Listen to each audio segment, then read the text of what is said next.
ಯಸ್ಯ ಶ್ರುತಿಸುನಯಮಾನೈಕವಿಷಯಾತ್ ಸ್ವತಂತ್ರಸ್ತಂತ್ರಜ್ಞೋ ಗುರುರಪಿ ಗುರೋರ್ಯಶ್ಚ ಜಗತಾಂ ವಿಮೂಢಾ ಯತ್ತತ್ವಂ ಪ್ರಕಟಮಿಹ ವೇತ್ತುಂ ಸುಮನಸೋ ಮುಕುಂದಂ ಧ್ಯಾಯಾಮ ವಹತಗುಹಕಂ तं ಸ್ವಮಹಸಾ ಸರ್ವವಿಘ್ನಃ ಪ್ರಶಮನಂ ಸರ್ವಸಿದ್ಧಿಕರಂ ಪರಂ ಸರ್ವಚೈವ ಪ್ರಣೇತಾರಂ ವಂದೇ ವಿಜಯದಂ ಹರಿಂ ಕರೋತು ಮಮ ಕಲ್ಯಾಣಂ ಹರಿರ್ಹಯಮುಖಾಪಿತಃ ಗುರುಶ್ಚ ಮಧ್ವನಾಮಾಮೇ ವರದೋಸ್ತು ನಿರಂತರಂ ವಾಣಿತೆ ಕರವಣ್ಯಂ ವಚರಣೋ ಹೃದಿ ಸರ್ವದಾ ಮದ್ವಾಕ್ಯ ಸರಣೀರ್ಭೂಯಾತ್ ಶ್ರೀಮದಾಚಾರ್ಯ ಭಾವಗಾತ್ ಸಮಾಶ್ರಯೇತ್ ಗುರುಂ ಭಕ್ತ್ಯಾ ಮಹಾವಿಶ್ವಾಸಪೂರ್ವಕಂ ನಿಕ್ಷಿಪೇ ಸರ್ವವಾರಾಂಶ್ಚ ಗುರೋ ಶ್ರೀ ಪಾದಪಂಕಜೇ.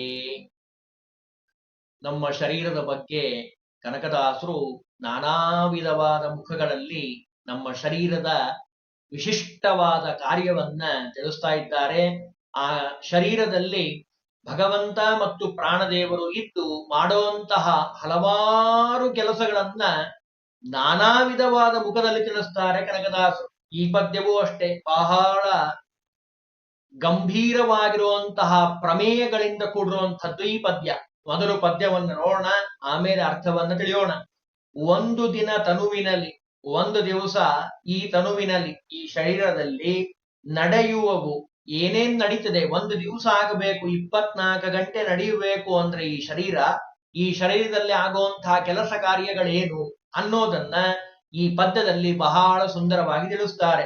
ಒಂದು ದಿನ ತನುವಿನಲ್ಲಿ ನಡೆಯುವವು ಇಂದು ಭಾಸ್ಕರ ಸ್ವರಗಳಿಪ್ಪ 1607 ಭಾಗಲದಲ್ಲಿ ಬಂದದನು ಉಡುಚಕ್ರದಲ್ಲಿಗೆ ತಂದು ಧಾರೆಯ ನೆರೆದ ಮುನಿಕುಲ ವೃಂದ ಹೃದಯನು ನೀನು ರಕ್ಷಿಸು ನಮ್ಮ ನನವರತ. ಸ್ವಲ್ಪ ಬಿಡಿಸಿ ಹೇಳಬೇಕು, ಬಹಳ ಪ್ರಮೇಯಗಳಿಂದ ಕೂಡುವಂಥದ್ದು ಈ ಪದ್ಯ. ಒಂದ್ ದಿವಸ ಇದೆ, 24 ಗಂಟೆ. ನಮಗ್ ಗೊತ್ತಿರೋದೇನು, ಬೆಳಗ್ಗೆ ಬೇಗ ಏಳೋದು, ಸ್ನಾನ ಮಾಡೋದು, ಅವಸರವಾಗಿ ಪಾನೀಯವನ್ನ ಸ್ವೀಕಾರ ಮಾಡಿ ಆಹಾರವನ್ನ ತಿಂದು ಉದ್ಯೋಗಕ್ಕೆ ಹೋಗೋದು, ಮನೆಗೆ ಬರೋದು, ಊಟ ಮಾಡೋದು, ಮಲಗೋದು, ಇಷ್ಟೇ ನಮಗೆ ಗೊತ್ತಿರುವಂಥದ್ದು. ಭಗವಂತನ ಅತ್ಯದ್ಭುತವಾದ ಮಹಿಮೆ ಈ ಶರೀರದಲ್ಲಿ ಹೇಗಾಗತ್ತೆ ಅಂತ ಕನಕದಾಸರು ಬಹಳ ಸುಂದರವಾಗಿ ತಿಳಿಸ್ತಾರೆ. ಒಂದು ದಿವಸದಲ್ಲಿ, ಒಂದೇ ಒಂದು ದಿವಸ, ಇದನ್ನ ನೀವು ವಿಸ್ತಾರ ಮಾಡಿಕೊಂಡು ತಿಳ್ಕೊಳ್ಬೇಕು. ಒಂದು ದಿವಸದಲ್ಲಿ ನಮ್ಮ ಶರೀರದಲ್ಲಿ ಚಂದ್ರಸ್ವರ ಮತ್ತು ಸೂರ್ಯಸ್ವರ ಅನ್ನುವಂತಹ ಸ್ವರಗಳಿದ್ದಾವೆ. ಅದನ್ನು ತಿಳಿಸ್ತಾರೆ ಮಾನಸ ಸ್ಮೃತಿಯಲ್ಲಿ. ಸೂರ್ಯಶ್ಚ ದಕ್ಷಿಣ ಶ್ವಾಸೆ ವಾಮೇ ಸೋಮ ಹೃದಾಹೃತಃ ಶ್ವಾಸಶ್ಚ ಹಂಸ ದೈವತ್ಯೋ ಹಂಸಃ ಪ್ರಾಣೇ ಸ್ಥಿತೋ ಹರಿಹಿ. ಶ್ಲೋಕದಲ್ಲಿ ಬಹಳ ವಿಸ್ತಾರವಾಗಿ ಹೇಳ್ತಾರೆ, ನಾನು ವಿವರಣೆ ಕೊಟ್ಬಿಡ್ತೀನಿ. ಮೇಲ್ನೋಟಕ್ಕೆ ಕಾಣುವಂಥದ್ದು ಬಹಳ ಅರ್ಥಗರ್ಭಿತವಾಗಿರುವಂತಹ ಪದ್ಯ ಇದು. ಸೂರ್ಯಸ್ವರ ಮತ್ತು ಚಂದ್ರಸ್ವರ. ದಕ್ಷಿಣ ಶ್ವಾಸ, ಉಸಿರನ್ನ ತೆಗೆದುಕೊಳ್ತೀವಲ್ಲ, ಅದರ ಬಗ್ಗೆನೇ ಇರುವಂಥದ್ದು ಈ ಪದ್ಯ.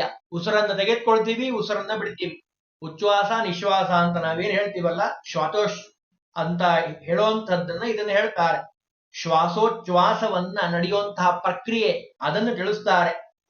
ಬಲಗಡೆ ಇರುವಂಥದ್ದು ಸೂರ್ಯಸ್ವರ, ಎಡಗಡೆ ಇರುವಂಥದ್ದು ಸೋಮ ಉದಾಹೃತಃ.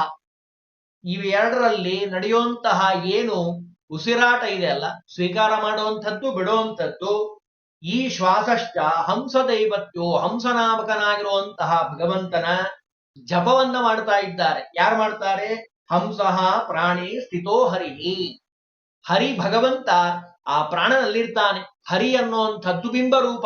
ಸಾರ್ವತ್ರಿಕವಾಗಿ ಎಲ್ಲ ಜೀವಿಗಳಲ್ಲಿರುವಂತಹ ಭಗವಂತನ ಬಿಂಬರೂಪದ ಹೆಸರು ಹರಿ ಅಂತ ಕರೀತಾರೆ.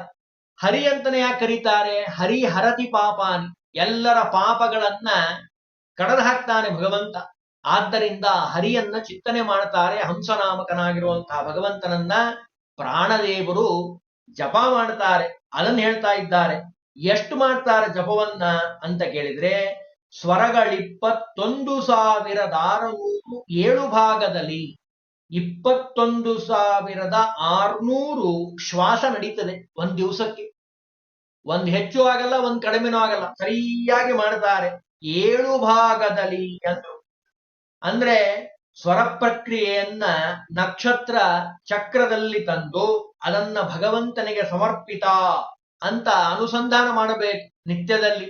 ಪ್ರಾಣದೇವರು ನಮ್ಮ ಪರವಾಗಿ ಮಾಡ್ತಾರೆ, ನಾವದನ್ನ ಸಮರ್ಪಣೆ ಮಾಡಿದ್ರೆ ನಿತ್ಯದಲ್ಲಿ ಇವತ್ತಿನ ಬೆಳಗ್ಗಿನ ಸೂರ್ಯೋದಯದಿಂದ ನಾಳೆ ಬೆಳಗ್ಗೆ ಸೂರ್ಯೋದಯ ಆಗೋ ತನಕ ಮಾಡುವಂತಹ ಭಗವಂತನ ಜಪ ಅದು ಹಂಸ ಮಂತ್ರ ಜಪ. ಮುಖ್ಯ ಶ್ಲೋಕ ಓದ್ಬಿಡ್ತೀನಿ. ಮುಖ್ಯ ಪ್ರಾಣ ಶ್ವಾಸರೂಪ ಹಂಸ ಮಂತ್ರಂ ಜಪೇತ್ ಸದಾ. ಮಾನಸ ಸ್ಮೃತಿಯಲ್ಲಿ ಸ್ಪಷ್ಟವಾಗಿ ತಿಳಿಸ್ತಾರೆ ಪ್ರಮಾಣವನ್ನು. ಭಗವಂತನ ಜಪ ಹಂಸ ಮಂತ್ರದ ಜಪ ಮಾಡ್ತಾರೆ ಯಾರು? ಪ್ರಾಣದೇವರು. ಜೀವೇನ ಕಾರಯತ್ತೇವ ತಜ್ಜಪಂ ಹರಿಕೃಷ್ಟಯೇ.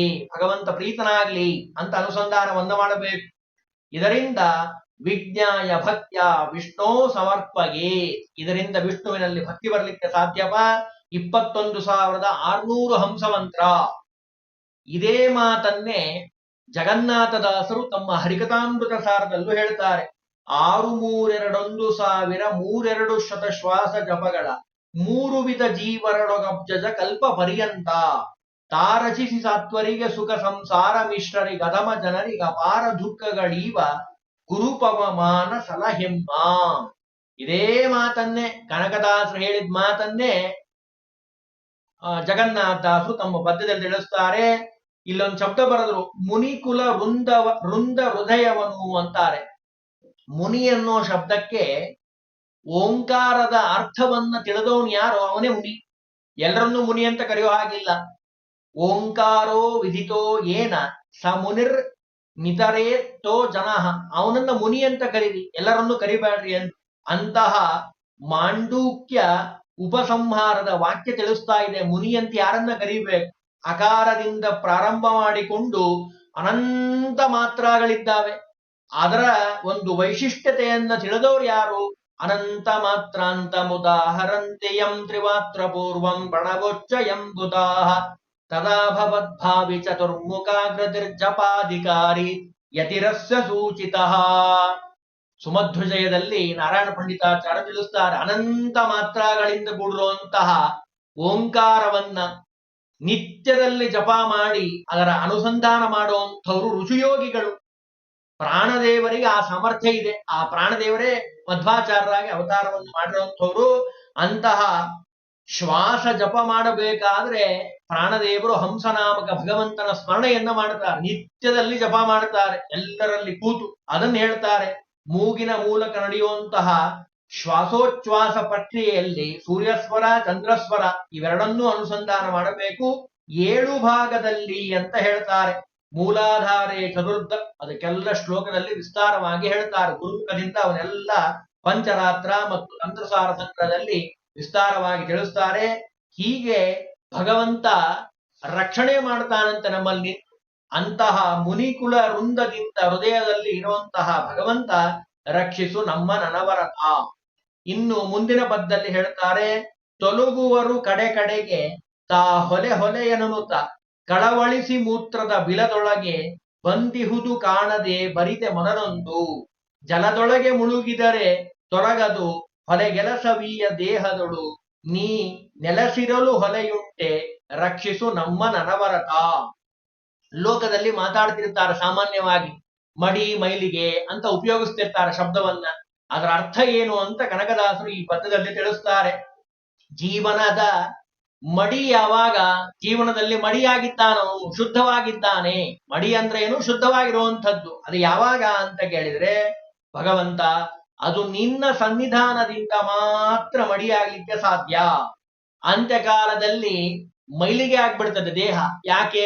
ನೀ ಬಿಟ್ಟು ಹೋಗ್ತೀಯಲ್ಲ, ನೀ ಇರೋದೇ ಇಲ್ಲ ಶರೀರದಲ್ಲಿ. ನೀ ನೆಲೆಸಿರಲು ನೀ ಇರೋ ತನಕ ಮೈಲಿಗೆ ಪ್ರಶ್ನೆನೇ ಬರೋದಿಲ್ಲ. ನೀ ಇರೋ ತನಕ, ಪ್ರಾಣದೇವರು ಇರೋ ತನಕ ಯಾವ ರೋಗಾದಿಗಳು ಬರೋದಿಲ್ಲ.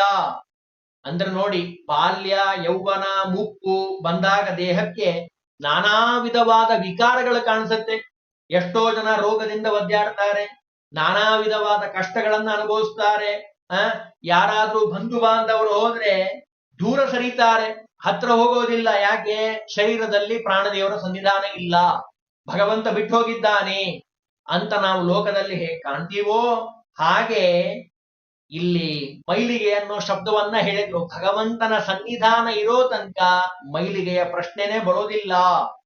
ಅದಕ್ಕೆ ನಾವು ಏನ್ ಮಾಡ್ತೀವಿ, ಸಂಧ್ಯಾ ವಂದನೆ ಮಾಡಬೇಕಾದ್ರೆ ಪ್ರಾರಂಭದಲ್ಲಿ ಒಂದು ಶ್ಲೋಕ ಹೇಳ್ತಾರೆ, ಎಷ್ಟೋ ಜನಕ್ಕೆ ಅರ್ಥನೇ ಗೊತ್ತಿಲ್ಲ, ಸುಮ್ಮನೆ ಯಾಂತ್ರಿಕವಾಗಿ ಹೇಳ್ತಾರೆ. ಅಪವಿತ್ರ ಪವಿತ್ರೋವಾ ಸರ್ವಾವಸ್ಥಾಂಗತೋಪಿ ವಾ ಯಸ್ಮರೇತ್ ಪುಂಡರೀಕಾಕ್ಷಂ ಸಬಾಹ್ಯ ಸಭ್ಯಂತರ ಶ್ರುತಿ. ಪುಂಡರೀಕಾಕ್ಷ ಕಮಲದಂತೆ ಕಣ್ಣುಳ್ಳಂತಹ ಭಗವಂತನ ಅನುಗ್ರಹವನ್ನ ಸ್ಮರಣೆಯನ್ನ ಯಾರು ಮಾಡ್ತಾನೋ ಅವನು ಒಳಗೆ ಹೊರಗೆ ಶುದ್ಧನಾಗ್ತಾನೆ. ಅದು ಭಗವಂತನ ನಾಮಸ್ಮರಣೆಗಿರುವಂತಹ ಅತ್ಯಪೂರ್ವವಾಗಿರುವಂತಹ ಶಕ್ತಿ. ಯಸ್ಮರೇತ್ ಪುಂಡರೀಕಾಕ್ಷಂ. ಪುಂಡರೀಕ ಅನ್ನೋ ಶಬ್ದಕ್ಕೆ ಸತ್ಯಸಂಧ ತೀರ್ಥರು ಅರ್ಥವನ್ನು ಬರೀತಾರೆ. ಪುಂಡರೀಕ ಅಂದ್ರೆ ಏನು? ಪುಂಡರೀಕೆ, ಪುಂಡರೀಕನಲ್ಲಿ ಅಕ್ಷ ಅಂದ್ರೆ ಕಣ್ಣು, ಕಣ್ಣನ್ನು ಇಟ್ಟಂತವನು ಭಗವಂತ. ಆದ್ದರಿಂದ ಅವನನ್ನು ಪುಂಡರೀಕಾಕ್ಷ ಅಂತ ಕರೀತಾರಂತೆ. ಅಂತಹ ಭಗವಂತನ ಸ್ಮರಣೆಯನ್ನ ಮಾಡುವಂತಹ ವ್ಯಕ್ತಿಗೆ ಯಾವ ಮೈಲಿಗೆ ಅನ್ನೋ ಪ್ರಶ್ನೆನೇ ಬರೋದಿಲ್ಲ. ಭಗವಂತ ಇರೋ ತನಕ ಈ ಶರೀರ ಯಾವಾಗಲೂ ಶುದ್ಧವಾಗಿರುವಂಥದ್ದು. ಹಾಗಾಗಿಯೇ ಭಗವಂತನ ಸ್ಮರಣೆ, ಕಾಲ ಕಾಲಕ್ಕೆ ಭಗವಂತನ ಸ್ಮರಣೆಯನ್ನ ಮಾಡಬೇಕು. ಹಗಲು ಇರಳು ನಿನ್ನ ಸ್ಮರಣೆ ಮರೆಯದಂತೆ ಕರುಣಿಸೋ ರಂಗ ಕರುಣಿಸೋ. ಭಗವಂತನ ಸ್ಮರಣೆಯನ್ನ ನಿತ್ಯದಲ್ಲಿ ಭಗವಂತನ ಸ್ಮರಣೆಯನ್ನ ಮಾಡಬೇಕು, ಕಾಲ ಕಾಲಕ್ಕೆ ಮಾಡಬೇಕು. ಶರೀರ ಬೇರೆ, ನಾವೇ ಬೇರೆ ಅನ್ನುವಂತಹ ಜ್ಞಾನ ಬರಬೇಕು. ಅದರ ಸಲುವಾಗಿ ಇಷ್ಟೊಂದು ಪದ್ಯಗಳಲ್ಲಿ ಕನಕದಾಸರು ಹೇಳ್ತಾ ಇದ್ದಾರೆ, ಶರೀರವೇ ಬೇರೆ, ನಾವೇ ಬೇರೆ. ನೀನಲ್ಲ ನಿನ್ನದಲ್ಲವ ನೋಡ, ದೇಹ ನಾನು ನನ್ನದು ಎಂಬೋರೆ ಮೂಢ. ಮಾನಹಾನಿ ಮಾಡಿಕೊಳ್ಳಬೇಡ, ಬೀಡು ಸಾನುಬಂಧಿಗಳ ಸ್ನೇಹವಗಾಢ. ಅಂಜ ಬ್ಯಾಡ ಬ್ಯಾಡೆಲು ಜೀವ. ಶರೀರವೇ ಬೇರೆ, ನಾವೇ ಬೇರೆ ಅನ್ನುವಂತಹ ಜ್ಞಾನ ಹೆಜ್ಜೆ ಹೆಜ್ಜೆಗೂ ಬರ್ಬೇಕು ನಮಗೆ. ಅದು ಮರ್ತೆ ಹೋಗ್ಬಿಟ್ಟಿದೆ. ಆ ಜ್ಞಾನವನ್ನ ಪಡೆಯೋದಕ್ಕೋಸ್ಕರವಾಗಿ ಇಷ್ಟೆಲ್ಲ ತಿಳಿಸಿದ್ರು. ಬ್ರಹ್ಮಾಂಡ ಪಿಂಡಾಂಡ, ಬ್ರಹ್ಮಾಂಡದಲ್ಲಿ ಏನೇನಿದನೋ ಅದೆಲ್ಲವೂ ಪಿಂಡಾಂಡದಲ್ಲಿ ಇಟ್ಟಿದ್ದಾನೆ ಭಗವಂತ. ಧ್ರುವ ಮಹಾರಾಜ ಆಗಿರ್ಬೋದು, ಪ್ರಹ್ಲಾದ ರಾಜರಾಗಿರ್ಬೋದು, ಎಲ್ಲೂ ಯಾವ ದೇವಸ್ಥಾನಕ್ಕೂ ಹೋದವರಲ್ಲ. ಮನೆಯಲ್ಲೇ ಕೂತು ಭಕ್ತಿಯಿಂದ ಭಗವಂತನ ಸ್ಮರಣೆಯನ್ನ ಮಾಡಬೇಕು. ಶ್ರದ್ಧಾ ಭಕ್ತಿಯಿಂದ ಹೃದಯದಲ್ಲಿ ನಿತ್ಯದಲ್ಲಿ ಭಗವಂತನ ಆರಾಧನೆಯನ್ನ ಮಾಡಬೇಕು. ಅದನ್ನ ಕನಕದಾಸರು ಈ ಪದ್ಯದಲ್ಲಿ ತಿಳಿಸ್ತಾರೆ. ಅಂದ್ರೆ ಎಲ್ಲವೂ ಆಚರಣೆಯನ್ನ ಮಾಡಬೇಕು ನಾವು. ಅದು ಹುಟ್ಟಿದಾಗ ಮಾಡುವಂತಹ ಆಚರಣೆಗಳಾಗಿರಬಹುದು, ಸತ್ತಾಗ ಮಾಡುವಂತಹ ಸೂತಕದ ಆಚರಣೆಗಳಾಗಿರ್ಬೋದು, ಎಲ್ಲವೂ ಶಾಸ್ತ್ರ ವಿಹಿತವೇ. ಆದರೆ ಅಷ್ಟು ಮಾತ್ರದಿಂದ ಪೂರ್ಣ ಶುದ್ಧಿ ಲಭಿಸದು. 10 ಕೊಡ ತಲೆ ಮೇಲೆ ನೀರು ಹಾಕೊಂಡು ಕುಳ್ಳೆ ಶುದ್ಧ ಅಂತ ಆಗ್ಬಿಡೋದಿಲ್ಲ. ಮತ್ತೆ ಯಾವಾಗ ಶುದ್ಧ ಆಗ್ತಾನೆ? ಭಗವಂತನ ಸ್ಮರಣೆಯನ್ನ ಮಾಡಿದಾಗ ಮಾತ್ರ ಶುದ್ಧತೆ. 10 ಕೊಡ ನೀರು ಹಾಕೊಂಡ್ರೆ ಜಡವಾದ ನೀರು ನಮ್ಮನ್ನು ಶುದ್ಧ ಮಾಡೋದಿಲ್ಲ. ಯಸ್ಮರೇ ಪುಂಡರೀಕಾಕ್ಷಂ. ಪುಂಡರೀಕಾಕ್ಷನ ಸ್ಮರಣೆಯನ್ನ ಮಾಡಿದಾಗ ಯೋಸೋ ಸರ್ವಗತೋ ದೇವಃ ಚಿಸ್ವರೂಪಿ ನಿರಂಜನಃ ಸಯೇವ ದ್ರವ ರೂಪೇಣ ಗಂಗಾಂಬೋ ನತ್ರ ಸಂಶಯ ಅನ್ನುವಂತಹ ಜ್ಞಾನ ನಮ್ಮಲ್ಲಿ ಬಂದಾಗ ಸ್ನಾನ ಮಾಡಿದ್ದಕ್ಕೆ ಸಾರ್ಥಕತೆ. ಊಟ ಮಾಡ್ತಾ ಇದ್ದೀವಿ, ಅನ್ನಮಾನಿ ಶಶಾಂಕನಳು ಕಾರುಣ್ಯ ಸಾಗರ ಕೇಶವನು ಪರಮಾನ್ನದಳು ಭಾರತೀಯು ನಾರಾಯಣನು ಸರ್ವತ್ರ. ಎಲ್ಲ ಪದಾರ್ಥಗಳಲ್ಲಿ ಭಗವಂತ ಇದ್ದಾನೆ. ಕಣ್ಣಿನಲ್ಲಿ ಕಪಿಲ ಇದ್ದು ಆಹಾರವನ್ನು ನೋಡ್ತಾನೆ. ನಾಲಿಗೆಯಲ್ಲಿ ನರಸಿಂಹ ರೂಪದಿಂದ, ಕಪಿಲ ರೂಪದಿಂದ, ಅಗ್ನಿ ರೂಪದಿಂದ, ಅಗ್ನಿಯ ಮುಖಾಂತರವಾಗಿ ವೈಶ್ವಾನರ ಅಗ್ನಿ ಸ್ವೀಕಾರ ಮಾಡ್ತಾ ಇದ್ದಾನೆ. ಬಡಿಸೋರಲ್ಲಿ ಭಗವಂತನ ರೂಪ ಇದೆ, ಊಟ ಮಾಡೋರಲ್ಲಿದೆ, ಆಹಾರ ಪದಾರ್ಥಗಳಲ್ಲಿದೆ. ಎಲ್ಲ ಕಡೆ ಭಗವಂತನ ರೂಪಗಳನ್ನ ಚಿಂತನೆ ಮಾಡೋದೇ ನಿಜವಾದ ಸಾಧನೆಯ ರೂಪ. ಅದು ಶುದ್ಧಿಗೆ ಕಾರಣ. ಮಡಿ ಅಂದ್ರೆ ಅದೇ ಶುದ್ಧತೆ. ಅನ್ನೋದಕ್ಕೆ ಅರ್ಥ ಏನು? ಭಗವಂತನ ಸ್ಮರಣೆಯನ್ನ ಮಾಡೋದು ಅತ್ಯಂತ ಅವಶ್ಯಕ. ಅದನ್ನ ಕನಕದಾಸರು ಈ ಪದ್ಯದಲ್ಲಿ ತಿಳಿಸಿದ್ದಾರೆ. ಇನ್ನು ಸುಮಾರು ಪದ್ಯಗಳಿದೆ, ಇನ್ನು 8 ಪದ್ಯ ಇದೆ. ಅದನ್ನ ನಾಳಿನ ದಿವಸ ನಿಲ್ಲಲಿಕ್ಕೆ ಪ್ರಯತ್ನವನ್ನು ಮಾಡೋಣ.